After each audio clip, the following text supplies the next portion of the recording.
Hello guys எல்லாரும் எப்படி இருக்கீங்க? இன்னைக்கு நம்ம என்ன பார்க்க போறோம் அப்படின்னா, நம்ம ரேஷன் கடையில வாங்குற பாம் ஆயில வந்து எப்படி கிளீன் பண்ணி யூஸ் பண்ணலாம் அப்படிங்கிறத நான் இந்த வீடியோல உங்களுக்கு காட்டியிருக்கேன். நான் எப்படி எங்க வீட்ல யூஸ் பண்ணுவேன், நான் உங்களுக்கு வீடியோல காட்டுறேன். இந்த எண்ணெய் காய்ச்சறதுக்கு மீடியம் நெல்லிக்காய் சைஸ் அளவுக்கு புளியும், ஒரு கட்டவிரல் சைஸ்க்கு இஞ்சிய வந்து குட்டி குட்டியா கட் பண்ணி நான் எடுத்து வச்சிருக்கேன். எண்ணெய் காய்ச்ச ஸ்டார்ட் பண்ணலாமா? கடாயில நம்ம பாம் ஆயில ஊத்திக்கலாம். லேசா எண்ணெய் சூடானதும் நம்ம எடுத்து வச்சிருக்க புளியையும், கட் பண்ணி வச்சிருக்க இஞ்சியையும் சேர்த்துக்கலாம்.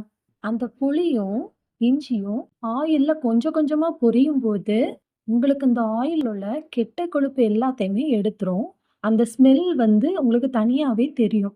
உங்களுக்கு அந்த ஆயிலோட கலர் வந்து சேஞ்ச் ஆகுறது தெரியும். அடுப்ப ஆஃப் பண்ணிட்டு, அந்த இஞ்சியும், புளியையும் தனியா எடுத்துருங்க. ஆயில் கம்ப்ளீட்டா நல்லா ஆற விடணும்.